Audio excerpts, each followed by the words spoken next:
no terekest, sa oled jälle jõudnud minu YouTube'i kanalile ja seekord on aeg järgmiseks meie Austraalia seeria videoks. Selles videos räägin ma teile täpsemalt, kuhu me oma meie Austraalia seiklusega jõudnud oleme ja kus kohas me oleme paikseks jäänud, mis erinevaid asju me oleme selle vahepealse aja jooksul läbi elanud ja teinud ja kus me oleme käinud ja kui sind see kõik huvitab, siis vaata edasi.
Viimases meie Austraalia videos rääkisin ma teile, et me jõudsime lõpuks Cairnsi ja me plaanisime Cairnsi kandis endale tööd otsida. Küll aga see töö otsimine ei läinud päris täpselt nii, nagu me plaaninud olime ja me leidsime hoopis töö Brisbane'i kant. Kuna rahaga hakkas järjest kitsamaks minema, siis mõtlesime, et mis seal ikka, võtame selle pakkumise vastu ja see oli ka ainuke tööpakkumine nädala 2 jooksul, mis me saime, kuhu oli lubatud ka Wilder. Ja nagu te teate, siis meil ei tule eriti kõne alla, et me Wilderi kuskile maha jätaks või elaksime temast eemal mingi ajaperioodi ja siis me otsustasimegi, et võtame selle tööpakkumise vastu ja vaatame, mis saab. Cairnsist Brisbane'i me läksime siis ühe rendiautoga. Ei, me ei rentinud autot sellise classic rendiauto teenuse kaudu, vaid me kasutasime siin Austraalias väga populaarset teenust nagu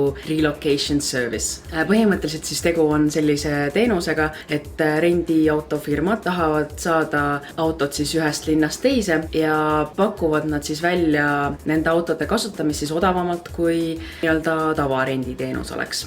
Seal on lihtsalt väikesed agad, et näiteks on ette pandud tavaliselt ajalimiit, aga kuna meil sinna tööle oli niikuinii aja peale minek, siis mõtlesime, et mis seal ikka, et kasutame seda teenust siis ja proovime, mida see endast kujutab. Alguses oli ikka natuke hirmus ka, sellepärast et sa ikkagi kasutad kellegi teise autot ja kui enda autoga sa üritad sõita nii, et mitte midagi ei juhtuks, siis rendiautoga on veel see extra pressure, et sa ei taha kohe kindlasti, et midagi juhtuks. Õnneks läks kõik hästi. Me siis algupäraselt broneerisime endale sellise väikse sõiduauto. See oli siis kõige odavam variant. Mainin ära, et näiteks vahel sellised relocation teenused maksavad ka nii vähe, et ainult üks päev maksab $1. Meie küll ei saanud nii odavalt, aga ikkagi odavama kui muidu see teenus maksaks. Ja siis, kui ma sellele autole sinna esindusse järele läksin, siis selgus, et see esialgne auto, mille me broneerisime, oli siis sõidust tagasi tulnud nii, et istme peal oli mingi plekk ja et see on vaja puhastusse viia ja meile siis pakuti nii-öelda upgrade'i. Põhimõtteliselt see upgrade siis seisnes selles, et me saime sellise väikse sõiduauto asemel suure linnamaasturi ja see oli 2019 aasta auto ehk siis väga tutikas, väga ilus ja meile sobis.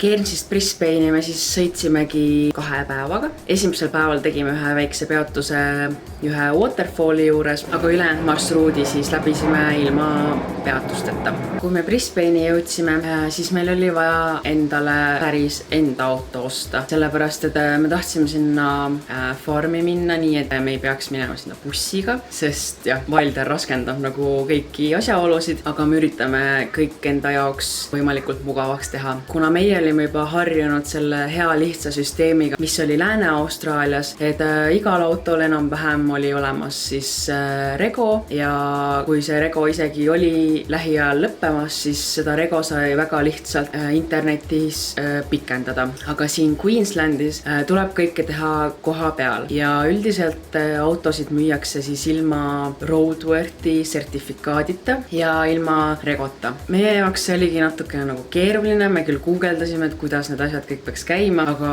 kuna me olime jala, siis oli väga raske meil liigelda ühest kohast teise, käia erinevaid autosid vaatamas. Lõpuks me siis leidsime ühe võimaliku autokandidaadi ja leppisime siis selle müüja kokku, et ta on nõus siis ära tegema roadworthy ja rego. See automüüja oli ka väga tore, et kui ta kuulis, et me oleme jalamehed ja me peame jala minema seda autot sialgu vaatama, siis ta kohe helistas meile ja uuris, et mis asja, et Austraalias ei kõnni peaaegu keegi jala, et miks te jala kõnnite, et kus te olete, et ma tulen koeran teid peale ja viin siis teid seda autot vaatama. Tal oli ka mitmeid erinevaid autosid seal välja pakkuda, aga meie jaoks siis kõige parema hinna ja kvaliteedi suhtega oli siis see auto ja me olimegi valmis uude farmi sõita. See farm siis asus Brisbane'ist umbes 80 kilomeetri kaugusel sellise linna lähedal nagu Cotton. Cottonis siis ööbisime shared house'is ja selle omanik otsis nagu meie eest meile tööd. See üürihind oli väga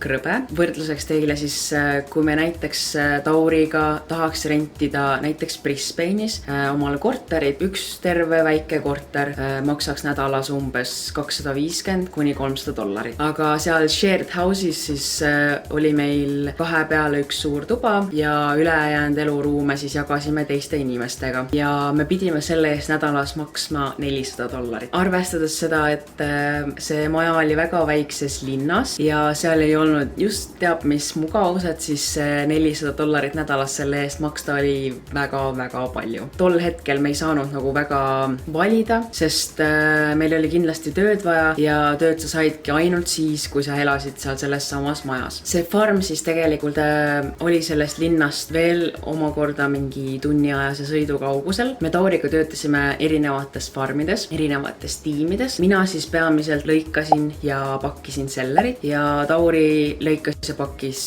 jääsalatit, kapsast. Eks see oli veidikene nagu ämbrisse astumine, sellepärast et see inimene, kes meile sellest tööst üldse kirjutas, jättis sellest tööst sellise mulje, et see on selline lilleline töö, tunnipalk, ei ole elul nagu midagi viga, aga tegelikult kui me juba sinna koha peale jõudsime, siis see elamine ja selle elamise hind oli meile üllatuseks. Tööle asudes tuli välja, et me ei saagi tegelikult tunnipalka, vaid me saame hoopis tükipalka, mis siis õnneks arvutati kogu tiimi peale, et näiteks minul oli tavaliselt tiimis kuskil 7-8 inimest, et kui me pidime plastkastidesse pakkima sellerit, siis igal plastkastil oli oma hind ja päeva lõpuks siis nii mitu kasti me tegime, siis see summa jagati kogu tiimi peale ära. Ja õnneks mina sattusin sellisesse tiimi, kus olid juba üsna nobedad lõikajad ja töö läks väga kiiresti, et kui tegelikult oli ette nähtud, et tööpäev võiks kesta kuni 8 tundi, siis vahel me saime ka kuskil 5-6 tunniga selle sama töö tehtud juba. Kui nüüd siis see tükipalk arvestada tunnipalgaks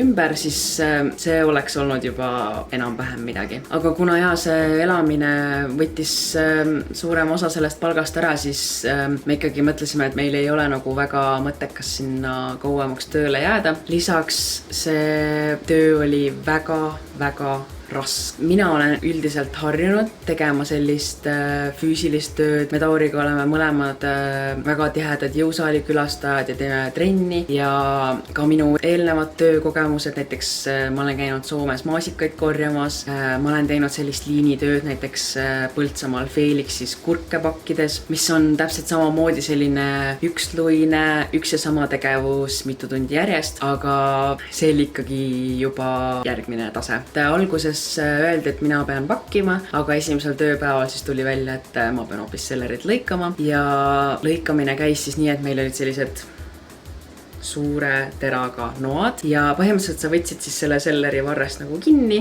ja noaga torkasid siis sinna juure lähedale ja murdsid selle taime sealt maast lahti ja siis pidid selle juure otsa ilusti siledaks lõikama ja puhtaks tegema ja siis choppisid lehed ka veel maha. Paar päeva siis ma pidin lõikama neid ja õnneks lõpuks ma sain ka pakkima, aga see pakkimine oli ka täpselt selline, et kuna lõikajad lõikasid väga kiiresti, siis ma pidin ka samal kiirusel neid sellereid sinna kastidesse pakkima. Et jah.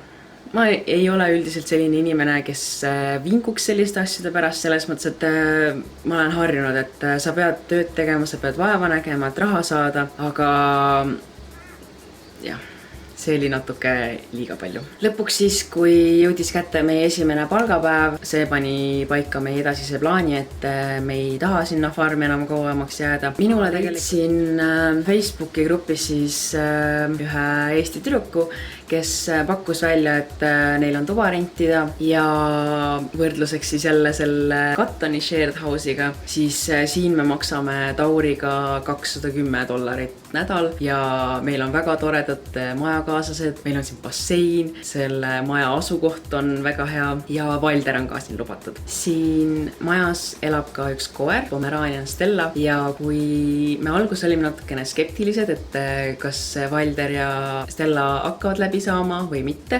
siis nüüd ma võin kindlalt öelda, et nad saavad väga hästi läbi. Ja me mõtlesimegi, et tuleme siia Brisbane'i ära ja vaatame, et otsime siin tööd, et isegi kui meil on vaja veel 3. aasta viisa jaoks teha 3 kuud farmipäevi, siis küll me midagi leiutame, et saame need ka kindlasti tehtud ja proovime hoopis siin linnas tööd leida ja elame siis mingi aja siin linnas. Kuigi mina olin väga sellel seisukohal, et ma ei taha linnas elada, mulle ei meeldi linnas elada. Ma olen maal sündinud, ma olen maal kasvanud, seal Lääne-Austraalias me elasime farmis peaaegu aasta otsa. See on pigem selline minu keskkond, aga tuleb siis ka kuidagi siin linnas hakkama saada. Praegu siis me saime tööle ühte auto käsipesulasse ja töö on, ma ütleks, et üsnagi lihtne. Peame lihtsalt autosid tolmuimejaga tõmbama ja pelgesid läikima lööma ja akneid pesema ja selline väga basic töö. Õnneks minul on ka üks teine tööpakkumine Soolas, millest ma veel ei räägi ja räägin teile alles siis, kui asi täiesti kindel on. Aga siis esialgu oleme plaaninud, et jääme siia Brisbane'i siis vähemalt kuni aasta lõpuni. Leidsime ka endale jõusaali, kus siis peaaegu, et iga päev käime trennis ja oleme siis käinud ka linna avastamas, et käisime näiteks South Bankil ja sealsel laguunil, mis on siis põhimõtteliselt nagu selline linnasisene rand.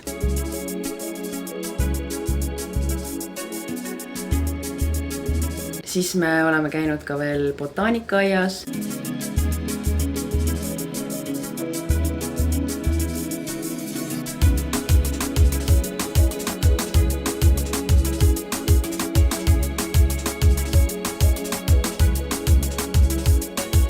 Ja käisime ka ühte majakat vaatamas, mis ei andnud väga majaka mõõtu välja, aga me nägime seal delfiine.